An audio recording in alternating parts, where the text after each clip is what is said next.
integrate it, add wings to your career. Hello guys, welcome back to our channel. Last class में हम लोगों ने consolidation पढ़ा था। दो क्लास में हमने कंसोलिडेशन पढ़ा, उसमें जो भी कर्व्स बनने थे, कैसे कंसोलिडेशन जो मेथड्स होते हैं वो हमने पढ़ा था।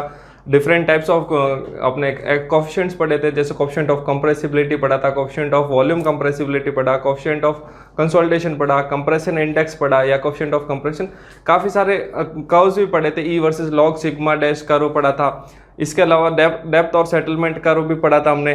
तो और हमने देखा था टाइम के साथ इफेक्टिव स्ट्रेस और पोर वाटर प्रेशर कैसे वेरी होता है। शुरुआत में इफेक्टिव स्ट्रेस कुछ नहीं होता, शुरुआत में सिर्फ और सिर्फ पोर वाटर प्रेशर होता है, फिर पोर वाटर प्रेशर धीमे धीमे डिसिपेट होने लगता है, तो पोर वाटर प्रेशर डिक्रीज होता है और फिर इफेक्टिव स्ट्रेस इंक्रीज होता है। हमने सब देखा। अब देखो, हमने बात करी थी कंसोलिडेशन में क्या होता है, वॉल्यूम डिक्रीज होता है, यानी कि कंप्रेस होती है सॉइल, उसमें से पानी बाहर निकलता है। अब पानी बाहर निकलेगा, वॉल्यूम डिक्रीज होगा। वॉल्यूम डिक्रीज होगा तो उसके ऊपर जो भी फाउंडेशन है या जो फुटिंग है वो नीचे सेटल डाउन होगी। जैसे कि हम लोग अगर बात करें तो ये कोई ग्राउंड लेवल है, इस पे ये कोई फुटिंग, मान लो कोई स्ट्रक्चर बना हुआ है, ठीक है। इस स्ट्रक्चर की कुछ फुटिंग होगी और ये नीचे जो सॉइल है, ये इसकी हाइट मान लो h0 है। इनिशियल हाइट क्या है, मैं क्या बता रहा हूँ, h0 है, और ये इसकी सेंटर लेयर है ना। तो क्या होगा कि अगर ये सॉइल, ये जो नीचे वाली सॉइल है, इसमें अगर कुछ न कुछ कंसोलिडेशन होगा, यानी कि इसमें अगर वॉल्यूम डिक्रीज होगा, कंप्रेस होगी, तो जो ऊपर वाली जो फुटिंग है वो भी तो नीचे आएगी। तो इसी को हम लोग क्या बोलते हैं, सेटलमेंट बोलते हैं। सेटलमेंट देखो, कंप्रेस कौन हो रही है, सॉइल, और सेटलमेंट किसका हो रहा है, ऊपर जो भी स्ट्रक्चर है उसका सेटलमेंट हो रहा है, यानी कि नीचे आ रहा है वो। तो ये सेटलमेंट कितना होना चाहिए, कैसे होगा, क्या फॉर्मूलाज हैं, वो हम लोग आज फाइंड आउट करेंगे। सबसे पहले देखते हैं कि टोटल जो सेटलमेंट होता है वो कितना होता है। तो टोटल सेटलमेंट ये हमने जो कंसोलिडेशन के पहले लेक्चर में देखा था कि सेटलमेंट, जो कंप्रेशन किस किस वजह से हो रहे थे, यानी कि वॉल्यूम डिक्रीज किस किस वजह से हो रहा था, या तो वाटर की वजह से निकलने की वजह से, या एयर निकलने की वजह से, या फिर सॉलिड पार्टिकल के रीएडजस्टमेंट की वजह से। तो क्या होगा, टोटल सेटलमेंट को हम लोग रिप्रेजेंट करते हैं एस से। ये होता है एस आई, यानी कि immediate settlement, plus S P primary consolidation, plus S यानी कि secondary consolidation. S I stands for immediate settlement, S P stands for primary settlement या प्राइमरी कंसोलिडेशन, और S S stands for secondary settlement या secondary consolidation. अब हमको ये पता है, हमने पढ़ा था प्राइमरी कंसोलिडेशन पढ़ा था, किसकी वजह से होता है कि वाटर के जो डिसिपेशन की, यानी कि रिमूवल या एक्सपल्सन ऑफ वाटर की वजह से जो कंप्रेशन होगा उसको हम लोग बोलेंगे प्राइमरी कंसोलिडेशन। और सेकेंडरी कंसोलिडेशन में हमने क्या देखा था, मतलब वो जो पार्टिकल्स थे, एक बार जब उन पे प्राइमरी कंसोलिडेशन कंप्लीट हो गया, उसके बाद जो उन पे लोड लगा हुआ, उस लगे हुए लोड की वजह से जो पार्टिकल्स वापस से अपनी पोजीशन को रीअरेंज करके मैक्सिमम स्टेबल पोजीशन में जाते हैं, उसको हम लोगों ने बोला था सेकेंडरी सेटलमेंट। हमने बात कर ली थी कि इसमें क्या सालों लगते हैं, बहुत ज़्यादा टाइम डिपेंडेंट है, ये भी बहुत ज़्यादा टाइम डिपेंड। ये अगर ये इसमें 10 साल लग रहे हैं तो इसमें तो इसका भी 10 गुना लगभग लगता है, लेकिन फिक्स नहीं 10 गुना। हमने ऐसे बात करा था कि ये स्लो है, तो ये वेरी स्लो प्रोसेस है। अब इसमें एक नई टर्म आ गई, इमीडिएट सेटलमेंट। अब ये इमीडिएट सेटलमेंट क्या होता है, जैसे ही मैंने लोड लगाया, लोड लगाते ही जो सेटलमेंट होगा उसको मैं बोलता हूं इमीडिएट सेटलमेंट। इमीडिएट सेटलमेंट को मैंने इलास्टिक सेटलमेंट भी बोलता हूं। क्या बोलता हूं, एस आई मेरा क्या है, इमीडिएट सेटलमेंट या फिर इलास्टिक सेटलमेंट। अब ये क्यों होता है, अब ये किस वजह से होता है, ये अपने काम का है। अब देखो, जैसे ही मैंने लोड लगाया, मैंने कॉम्पैक्शन में आप लोगों को बताया था कि 100% कॉम्पैक्शन होता ही नहीं है, यानी कि 100% सैचुरेशन नहीं होता। तो जैसे ही लोड लगाऊंगा, कुछ ना कुछ उसके अंदर हवा है वो रिमूव होएगी, या कुछ ना कुछ पानी है थोड़ा बहुत, वो ऊपर या कहीं पे भी वो थोड़ा रिमूव होगा, और थोड़ा बहुत क्या होगा, पार्टिकल्स खुद भी कंप्रेस होंगे। क्या होगा, या तो हवा बाहर निकलेगी या कंप्रेस होगी, या फिर पानी थोड़ा बहुत बाहर निकलेगा, या फिर जो सॉलिड्स हैं वो थोड़ा बहुत रीएडजस्ट होंगे या वो कंप्रेस होंगे। तो शुरुआत में, और ये वाला इमीडिएट सेटलमेंट है, इलास्टिक सेटलमेंट, जैसे ही मैं लोड रिमूव करूंगा ये सब रिमूव भी हो जाते हैं, ये सब वापस से अपनी ओरिजिनल पोजीशन में आ जाते हैं, यानी कि इमीडिएट सेटलमेंट रिमूव हो जाता है और सॉइल जैसी कंडीशन में थी वैसे ही वापस आ जाती है। अब मैं क्या बोल रहा हूँ, या तो इमीडिएट सेटलमेंट किस किस वजह से होगा, या तो removal expulsion of pore air, किसकी वजह से, एक्सपल्सन ऑफ पोर एयर, यानी कि जो पोर्स में एयर थी वो हो गया, या फिर स्क्वीजिंग, जो मैंने अभी बताया कि वो कंप्रेस होंगे या फिर पानी बाहर निकलेगा, उसको मैं बोलूंगा squeezing of water molecules. Water molecule हल्का सा थोड़ा बहुत क्या होएगा, स्क्वीज हो जाएगा, ऐसे हो जाएगा, कंप्रेस हो जाएगा हल्का सा। लेकिन मैं क्या बता रहा हूँ, ये भी ध्यान रखना है कि वाटर इज इनकम्प्रेसिबल। अब वो इनकम्प्रेसिबल मैं क्या कह रहा हूँ, स्क्वीज इज डिफरेंट थिंग और कंप्रेस इज अलग थिंग। समझाने के लिए कंप्रेसिबल बोला हूँ, बट होता नहीं है ये, है ना। हल्का सा स्क्वीज होगा और दूसरा एक्सपल्सन ऑफ पोर एयर की वजह से या कंप्रेशन ऑफ पोर एयर की वजह से इमीडिएट सेटलमेंट होगा। जैसे मैं लोड रिमूव करूंगा ये रिमूव हो जाएगा। अब ये होता कितना है, ऐसा ही इज इक्वल टू, अब देखो मैंने आपको ये और बताया था कि मैं कंसोलिडेशन किसके लिए पढ़ रहा हूँ, केवल और केवल क्ले के लिए, सैंड के लिए नहीं, क्योंकि हमने देखा था कि जो सेटलमेंट हुआ था टाइम के साथ वो बहुत कम हुआ था और बहुत जल्दी हो गया था, किसमें, in case of sand in comparison to clay. इसलिए मैं यहाँ पर ये जो इमीडिएट सेटलमेंट है वो मैं किसकी बात कर रहा हूँ, वो मैं बात कर रहा हूँ क्ले के बारे में। किसके बारे में बात कर रहा हूँ, क्ले के बारे में। तो फॉर्मूला है q b into 1 minus mu square into I f upon में ई एस। ये फॉर्मूला है इमीडिएट सेटलमेंट। इस फॉर्मूले पे कई बार क्वेश्चन आया हुआ। क्या फॉर्मूला है, q b into 1 minus mu square into I f upon में ई एस। अब ये क्यू क्या है, क्यू है जो ऊपर से एडिशनल प्रेशर आ रहा है। ये जो बिल्डिंग है इसकी वजह से जो लोड है, लोड की वजह से जो प्रेशर लगेगा वो क्या हो जाएगा, उसका क्यू हो जाएगा। अब ये क्यू क्या होगा कि ये मान लो ये लोड है, कुछ कैपिटल लोड लग रहा है, इससे क्यू कैपिटल लोड लग रहा है अपॉन में। अब इसका प्रेशर क्या होता है, फोर्स पर यूनिट एरिया। तो एरिया फुटिंग का मान लो बी इंटू एल है, इनकी विड्थ बी है और एल उसकी लेंथ है। तो क्यू क्या हो जाएगा, जो लोड, जो pressure at the level of foundation, pressure या additional pressure at the level of foundation. ठीक है, ये हो गया। अब बी जो है, बी क्या होगा, विड्थ ऑफ फाउंडेशन, बी हो जाएगा अपना विड्थ ऑफ फाउंडेशन। फिर आएगा म्यू, म्यू क्या होता है, पॉइजन रेशियो ऑफ सॉइल। अब यहाँ पे जो पैरामीटर्स होंगे ना, हम लोग सॉइल के पैरामीटर लेंगे। पॉइजन रेशियो ऑफ फुटिंग का या कंक्रीट का नहीं लेना, आपको पॉइजन रेशियो ऑफ सॉइल ही लेना है। तो म्यू क्या हो जाएगा, आपके पॉइजन रेशियो ऑफ सॉइल, और उसकी वैल्यू होती है जनरली सॉइल के लिए 0.3 से 0.5 के बीच में। कितना होता है, 0.3 से 0.5 के बीच में होती है म्यू की वैल्यू। फिर है आई एफ। आई एफ क्या होता है, influence factor. I F is influence factor. देखो साथ साथ में नोट्स बनाते रहो, लगातार पढ़ाई करते रहो, स्टडी करते रहो, उसी से सिलेक्शन होगा। इन्फ्लुएंस फैक्टर होता है आई एफ।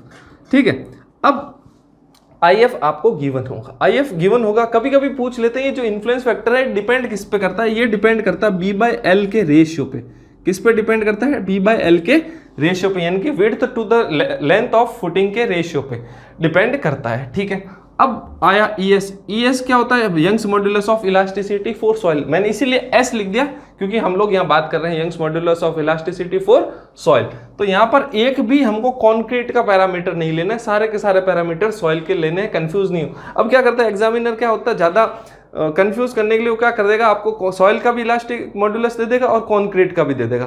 तो आपको ध्यान में रखना है ना, यहाँ पर आपको सिर्फ और सिर्फ सॉइल के लेने, कंक्रीट के नहीं लेने। तो कोई इलास्टिक सेटलमेंट या इमीडिएट सेटलमेंट का फॉर्मूला क्या है, q b into 1 minus mu square into I f upon में ई एस। और क्यू क्या है, pressure at the level of foundation, b है अपना विड्थ ऑफ फाउंडेशन, म्यू है पॉइजन रेशियो ऑफ सॉइल जो होता है 0.3 से 0.5, आई एफ है इन्फ्लुएंस फैक्टर डिपेंड करता है बी बाय एल के रेशियो पे, और ई एस है अपना इलास्टिक मॉड्यूलस ऑफ सॉइल या modulus of elasticity of soil. ये तो हो गया अपने क्ले के लिए। अपने को सैंड का नहीं पढ़ना है, मैं फिर बता रहा हूँ। ठीक है, क्योंकि कंसोलिडेशन सैंड में ना के बराबर होता है। ठीक है, प्रॉब्लम नहीं क्रिएट करता अपने को। प्रॉब्लम क्रिएट कौन करता है, क्ले में। क्ले में जो कंसोलिडेशन होगा उसकी वजह से मेनली अपने को प्रॉब्लम होती है। अब देखते हैं अपन प्राइमरी सेटलमेंट, एसपी की बात करते हैं। Settlement due to primary consolidation जो होगा उसको हम लोग बोलते हैं एसपी। अब देखो, आपको एक और चीज हमने अपने शुरुआत वाले जो सॉइल प्रॉपर्टीज वाले में हमने पढ़ा था, डेल वी अपॉन में V equal to del H upon में H naught equal to del E upon में 1 प्लस ई नॉट। हमने ये स्टार्टिंग में ही देख लिया था शुरुआत में, और हमने कंसोलिडेशन के सेकंड लेक्चर में भी ये फॉर्मूला वापस रिकॉल कर लिया था। ठीक है, अब यहाँ पर हमने आप डिस्कस करा था कि वो वी क्या है, इनिशियल वॉल्यूम, एच नॉट क्या है, इनिशियल हाइट, ई नॉट क्या है, इनिशियल वॉइड रेशियो, और डेल्टा वी क्या है, change in volume, delta H भी चेंज इन हाइट है, और डेल्टा ही क्या है, चेंज इन वॉइड रेशियो। ये हमने देखा था। अब अगर ये सॉइल हाइट एच नॉट है तो इसमें जो चेंज इन हाइट है, तो मैं अगर मेरे को यहाँ से डेल्टा एच निकालना हो तो क्या हो जाएगा, delta h is equal to H not into delta e upon में 1 प्लस ई नॉट हो रहा है। ये आ रहा है delta H equal to change in height कितना आएगा, h not into delta e upon 1 plus E not. अब देखो जितना सॉइल का लेवल डिक्रीज होगा, जितनी सॉइल की हाइट डिक्रीज होगी उतना ही तो सेटलमेंट नीचे आएगी, उतना ही तो फुटिंग क्या होगी, सेटल डाउन होगी। मान लो ये है डेल्टा एच, ये क्या है डेल्टा एच। अगर सॉइल इतनी कंप्रेस हो रही है तो मेरा जो फुटिंग होगा वो भी तो उतना ही सेटल होगा। तो जो डेल्टा एच है वो मेरा क्या है, किसके बराबर है, एस आई, किसके बराबर है, सॉरी एस पी के बराबर। तो ये किसके बराबर हो गया मेरा, एस पी। डेल्टा एच जितना सॉइल में कंप्रेशन हो रहा है, जितनी हाइट का सॉइल में कंप्रेशन हो रहा है, वही मेरा क्या है, प्राइमरी सेटलमेंट है। ठीक है, ये यहाँ से आ गया। अब मेरे को पता है एक delta e upon 1 plus E not को मैं क्या लिख सकता हूँ, हमने लास्ट क्लास में फॉर्मूला पढ़ा था coefficient of volume compressibility. Coefficient of volume compressibility का हमने फॉर्मूला पढ़ा था delta v by v upon में 1 प्लस ई नॉट पढ़ा था, सॉरी अपॉन में डेल्टा सिग्मा डैश पढ़ा था, डेल्टा सिग्मा डैश, ये हमने फॉर्मूला पढ़ा था। ये क्या होता था, वॉल्यूमेट्रिक स्ट्रेन अपॉन में चेंज इन इफेक्टिव स्ट्रेस, आगे माइनस लगा हुआ था क्योंकि चेंज इन वॉल्यूम जो होगा वो माइनस में हो रहा है, इसलिए हमने देखा था। ठीक है, अब डेल्टा वी अपॉन वी को मैं क्या लिख सकता हूँ, डेल्टा ई अपॉन में 1 प्लस ई नॉट। तो मैंने लिख दिया डेल्टा ई अपॉन में 1 plus E not into delta sigma dash, इस फॉर्मूले को। अब देखो अगर मैं इस फॉर्मूले में, ये तो मेरे को जब वॉइड रेशियो गिवन है, अगर मेरे को वॉइड रेशियो ना गिवन हो के coefficient of volume compressibility given हो तो मेरा सेटलमेंट कितना होगा, इस फॉर्मूले से क्या आ जाएगा, मेरे को क्या करना है, delta e upon 1 plus E not की जगह इनको टर्म को पुट करना है। तो मैं अगर वो पुट कर दूंगा तो एस पी या फिर डेल्टा एच इक्वल टू कितना हो जाएगा, h not into m v into delta sigma dash. ये भी बहुत इंपॉर्टेंट फॉर्मूला, इस फॉर्मूले पे कई बार डायरेक्ट क्वेश्चन आया हुआ, ये फॉर्मूला पूछ लिया है एसएससी ने 2 से 3 बार, तो ये डायरेक्ट फॉर्मूला ही पूछ लिया कि सेटलमेंट कितना होगा। ये होता है delta H equal h not into m v into delta sigma dash, या फिर इस पे न्यूमेरिकल भी आता है। तो ये बहुत इंपॉर्टेंट फॉर्मूला है।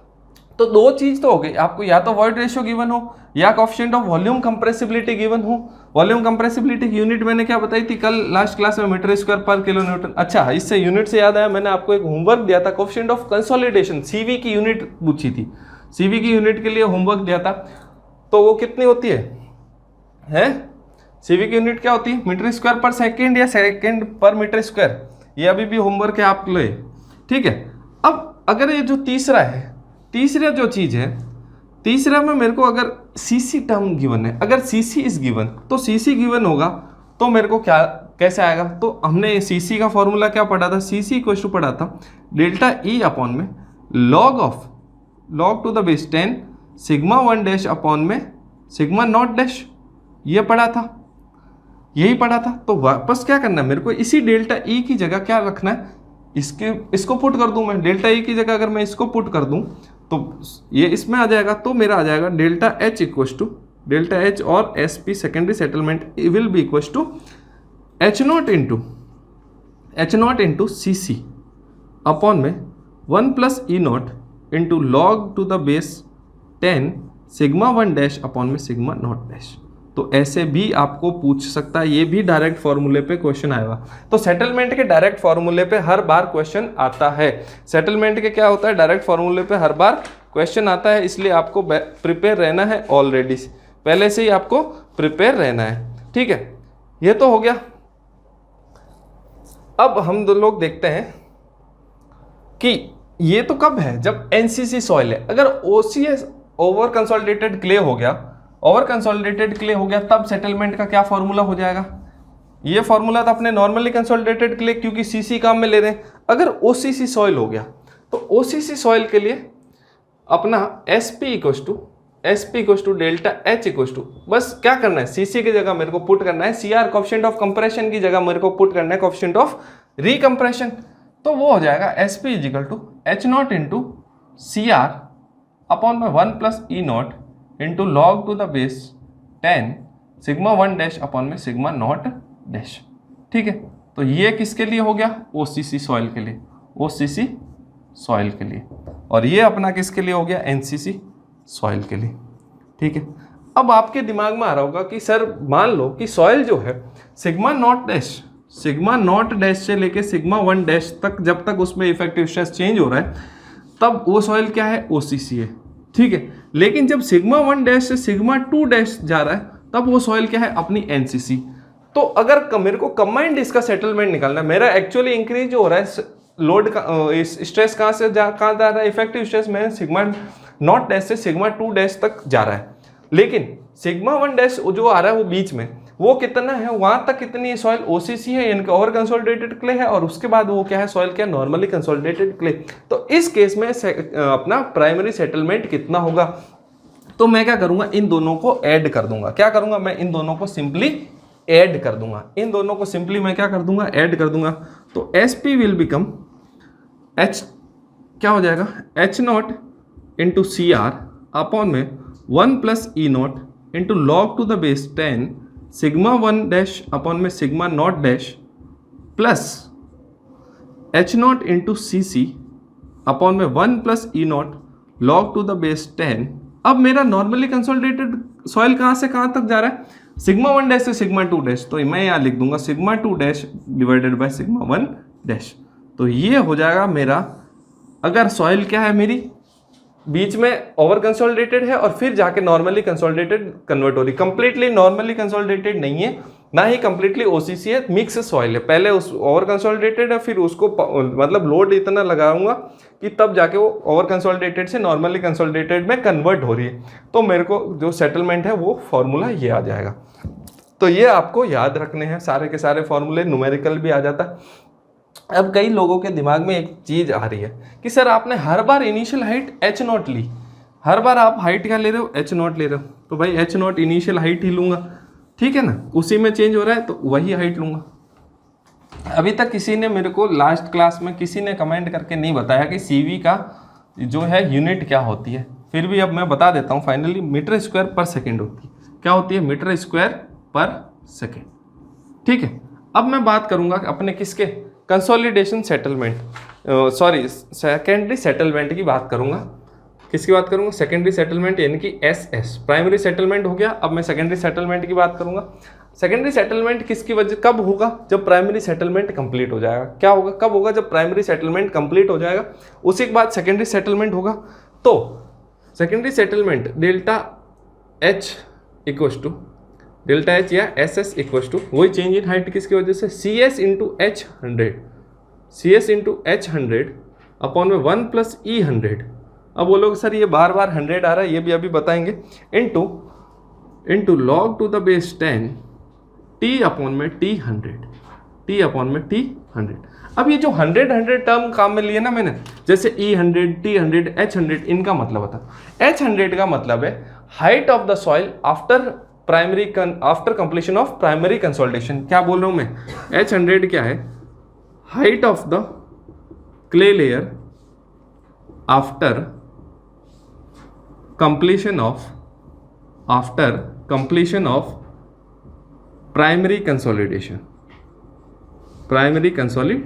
यानी कि प्राइमरी सेटलमेंट होने के बाद जो हाइट है उसको लेना मेरे को।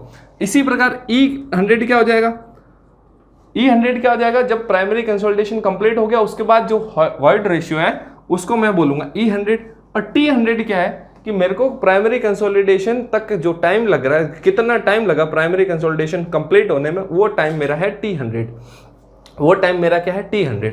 और ये स्मॉल t क्या है, स्मॉल t क्या है, वो है कि टाइम आफ्टर प्राइमरी कंसोलिडेशन। मैंने मान लो प्राइमरी कंसोलिडेशन मेरा 10 साल में हो गया, लेकिन मैं सेटलमेंट निकाल रहा हूँ 12 साल, तो ये 2 साल का जो गैप है ना 10 और 12 के बीच में, वही मेरा टाइम क्या है T, यानी कि प्राइमरी कंसोलिडेशन कंप्लीट होने के बाद का जो मैंने टाइम लिया, सॉइल ने जो टाइम लिया सेकेंडरी सेटलमेंट में, वो टाइम क्या है, वो मेरा है स्मॉल t, ठीक है। उसको मैं क्या बोलूँगा, स्मॉल t।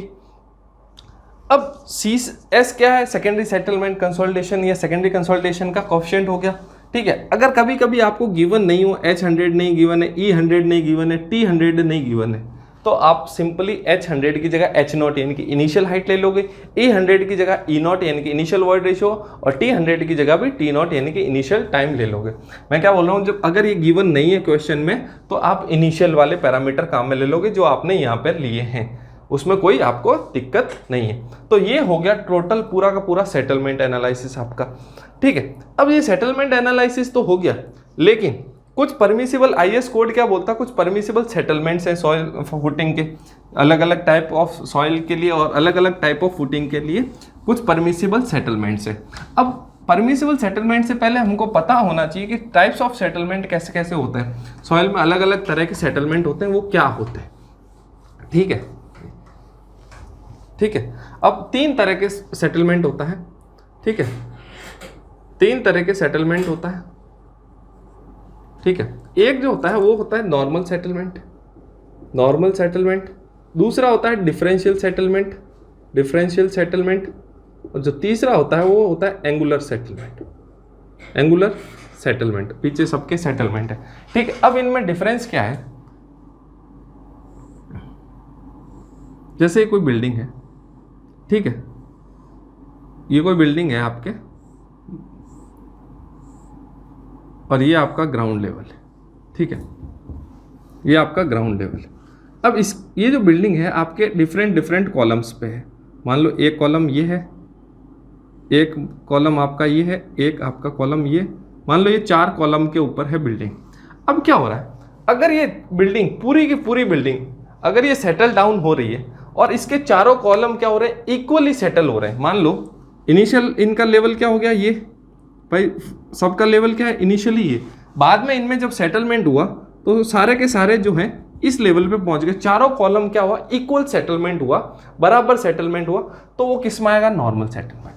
ठीक है, लेकिन अब क्या हुआ कि सॉइल, अब ये ऐसा कब होता है, नॉर्मल सेटलमेंट कब होता है, जब सॉइल नीचे जो हो वो सारी की सारी एक जैसी हो, या फिर कॉलम पे भी क्या जो लोड सारा वो इक्वल आ रहा है और नीचे जो सॉइल है वो भी पूरी की पूरी एक ही टाइप की सॉइल, अलग अलग सॉइल नहीं है। लेकिन मान लो अब देखो कॉलम्स पे, सब कॉलम्स पे लोड इक्वली आना ये तो कोई जरूरी बात नहीं है। बिल्डिंग पे किसी जगह पे ज़्यादा लोड आता, किसी पे कम, और नीचे सॉइल भी एक जैसी हो ये भी जरूरी नहीं। मान लो इन 2 कॉलम के नीचे अलग टाइप की सॉइल है, इन 2 के नीचे अलग टाइप की सॉइल है, तब क्या होता है कि आपकी बिल्डिंग, मान लो ये वाला जो फुटिंग है ये तो यहाँ तक पहुँच गई, ये यहाँ तक, लेकिन ये 2 यहाँ तक ही रही, तो क्या हुआ कि कुछ फुटिंग ज़्यादा नीचे चली गई, कुछ क्या रह गई, कम। तो कहीं पर सेटलमेंट ज़्यादा, एक ही बिल्डिंग के नीचे अलग अलग फुटिंग्स में क्या हो रहा है, कहीं सेटलमेंट ज़्यादा कहीं कम। इस तरह के सेटलमेंट को मैं बोलता हूं डिफरेंशियल सेटलमेंट। इस तरह के सेटलमेंट को मैं क्या बोलता हूं, डिफरेंशियल सेटलमेंट।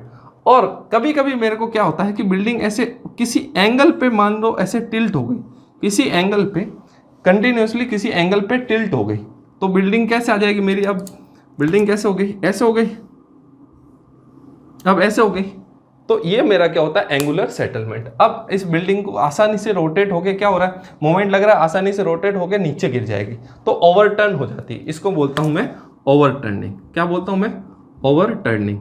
ठीक है, एंगुलर सेटलमेंट की वजह से ओवरटर्निंग होने के चांसेस रहते हैं। और अगर डिफरेंशियल सेटलमेंट हो रहा है तो डिफरेंशियल सेटलमेंट में क्या होता है कि बिल्डिंग आदि बीच में से अलग अलग हो जाती है।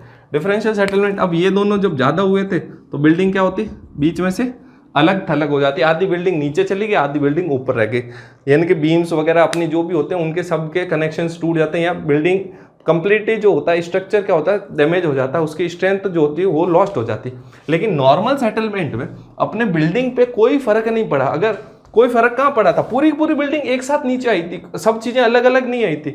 लेकिन डिफरेंशियल और एंगुलर में क्या होता है, एंगुलर में तो अपन ने देख लिया बिल्डिंग ओवरटर्न हो जाती है, और डिफरेंशियल में क्या होता है कि जो बिल्डिंग है उसकी यूटिलिटी तो छोटी चीज है, उसकी स्ट्रेंथ या जो स्ट्रक्चर है वही क्या हो जाता है, टूट जाता है। तो इसलिए ये दोनों खतरनाक है इन कंपेरिजन टू अपना जो नॉर्मल सेटलमेंट है वो क्या है, अपना सही है।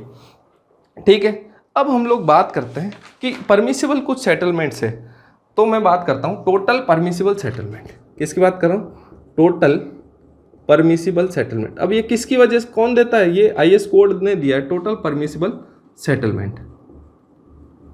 ठीक है, तो अगर फुटिंग क्या है, आइसोलेटेड फुटिंग है, आइसोलेटेड फुटिंग ऑन क्ले। ठीक है, 4 केस होंगे इसके, isolated footing on clay, isolated footing on sand, ठीक है, राफ्ट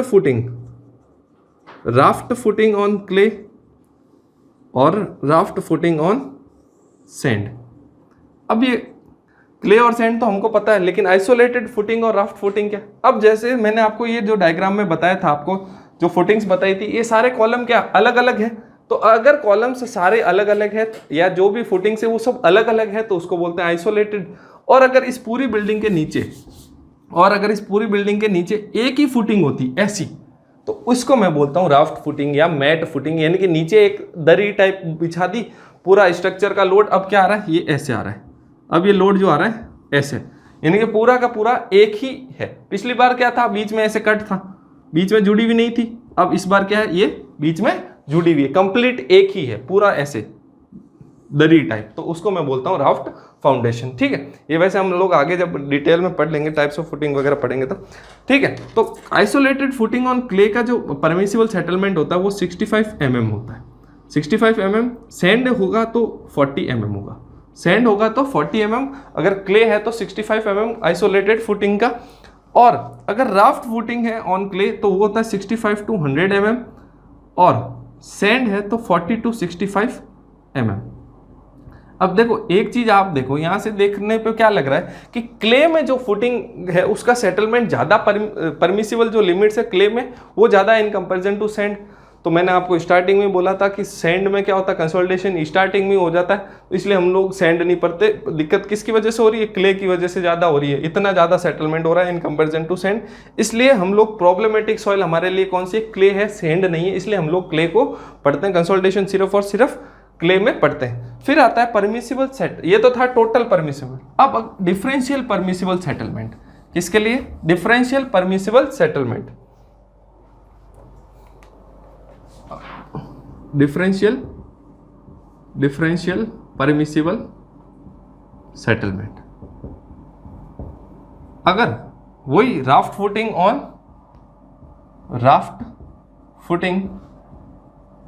ऑन क्ले और raft footing on sand, differential settlement तो आपको पता ही है क्या होता है। डिफरेंशियल सेटलमेंट कि जो सॉइल, जो फुटिंग है वो आधा तो जो उसकी स्ट्रक्चर है आधी ज़्यादा डाउन, ज़्यादा सेटल हुआ, आधी फुटिंग क्या हुआ, कम सेटलमेंट, सेटलमेंट क्या हो गया, कम ज़्यादा, यानी कि डिफरेंट सेटलमेंट हो गया। तो डिफरेंशियल परमिसिबल सेटलमेंट अगर राफ्ट फुटिंग क्ले पे है तो उसके लिए होता है 40 mm, और अगर सैंड पे है तो 25 mm।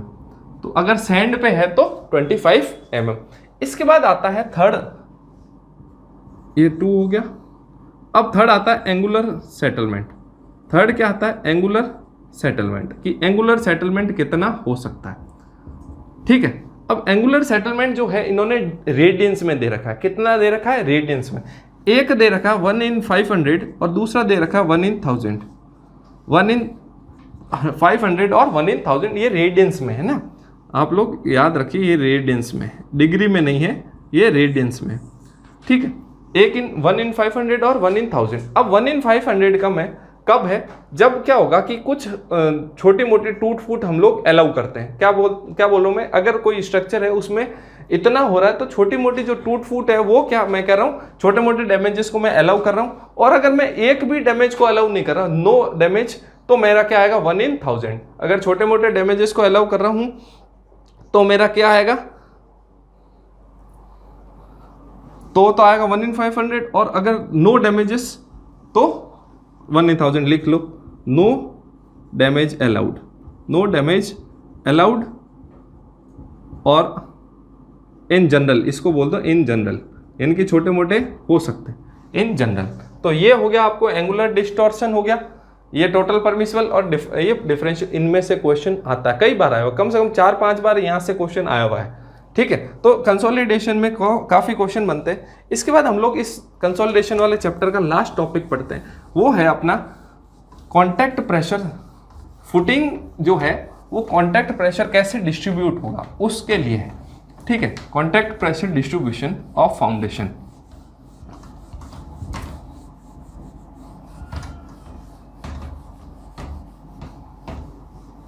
अब सेटलमेंट एनालिसिस ना होके कॉन्टैक्ट प्रेशर डिस्ट्रीब्यूशन एनालिसिस।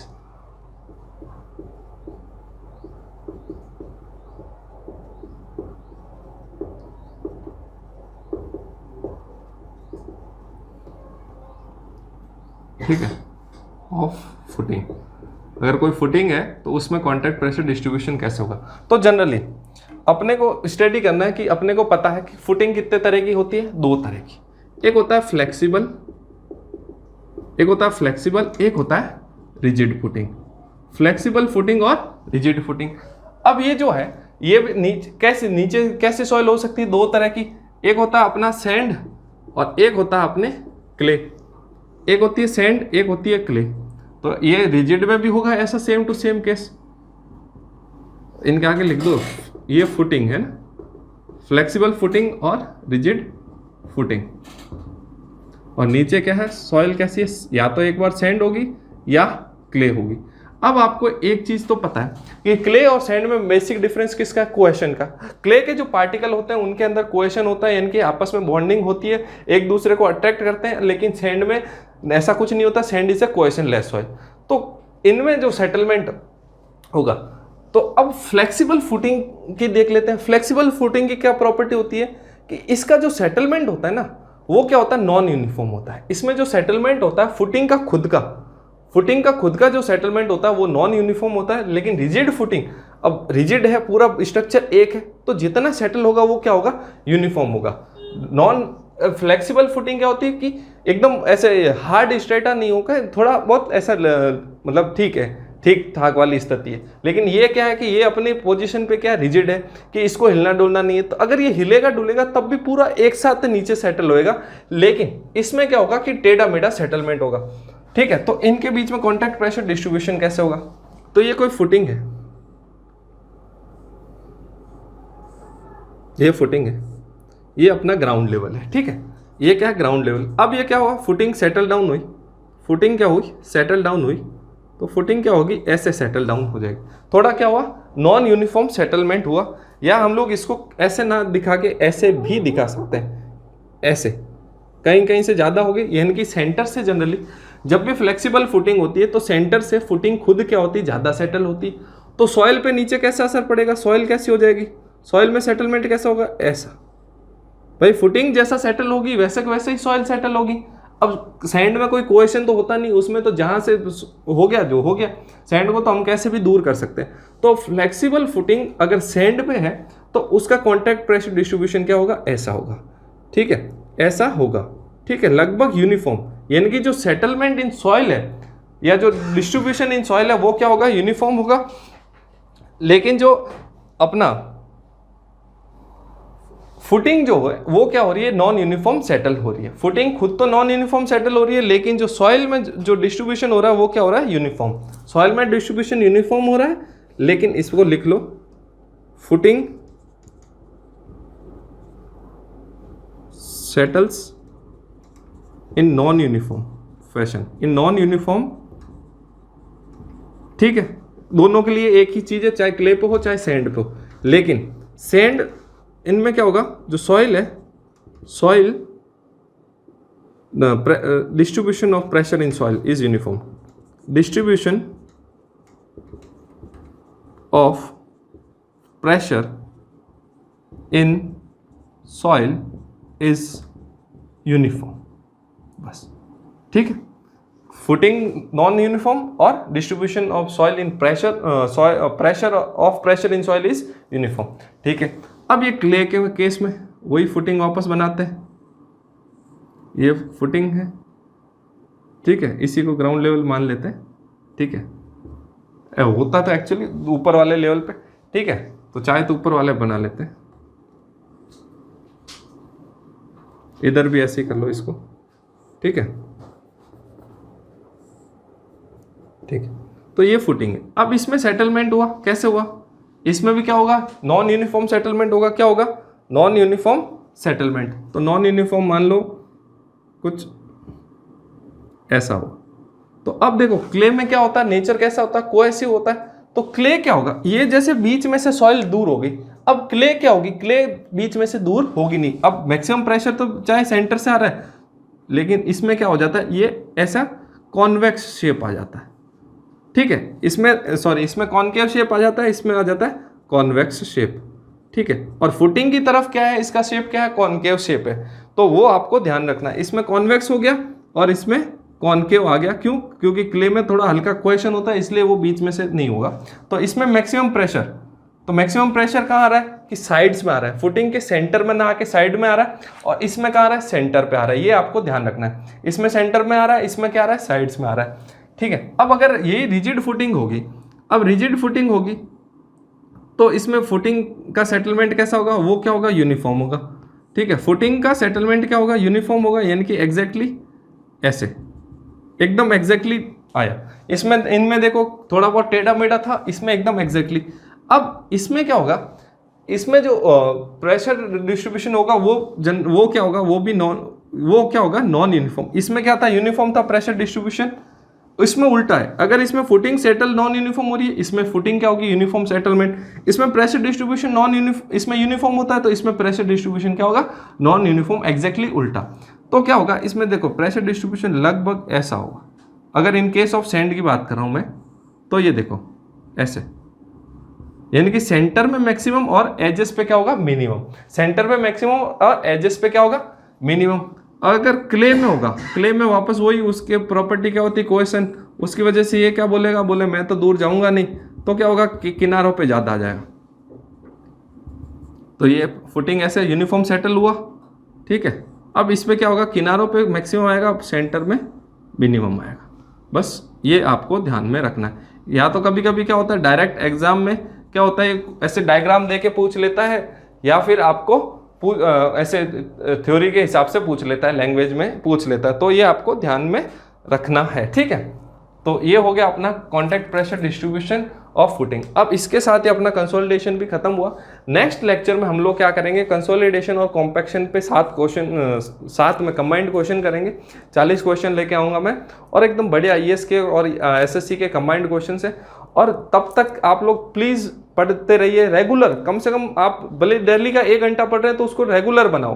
धीमे धीमे वो 1 का 2 हो जाएगा, फिर 2 का 4 भी हो जाएगा। तो रेगुलर पढ़ते रहो। और कोई भरोसा नहीं है, जैसे SSC ने एग्जाम डेट आगे खिसकाई है, तो ये आप सोच के मत रखो कि केसेस लगातार बढ़ रहे तो एग्जाम आगे खिसक जाएगा। जरूरी नहीं खिसके, एग्जाम उस दिन भी हो जाएगा। तो इसलिए प्रिपरेशन अभी से रखो। राजस्थान JEN का भी एग्जाम टाइम पे होगा, इसलिए भी प्रिपेयर, क्योंकि राजस्थान ने अभी 2 तारीख को और 5 तारीख को पेपर है। 2 वाला भी टाइम पे हो रहा है, 5 वाला भी टाइम पे हो रहा है, तो इसका कोई भरोसा नहीं। इसलिए आप भी प्रिपेयर रहो, पहले से टाइम के हिसाब से पढ़ाई करते रहो और रेगुलर पढ़ते रहो। जान लगा दो अपनी परीक्षा में, ठीक है, क्योंकि ऐसा मौका बार बार नहीं आता। राजस्थान में JEN वैकेंसी इसके बाद 3-4 साल तक नहीं आनी, इसलिए अच्छे से पढ़ाई करो, ठीक है। और कोई भी डाउट हो तो हमें कांटेक्ट करो, हमको डाउट भेजो, हम लोग सॉल्व करके भेजेंगे आपको, ठीक है। Thank you for watching.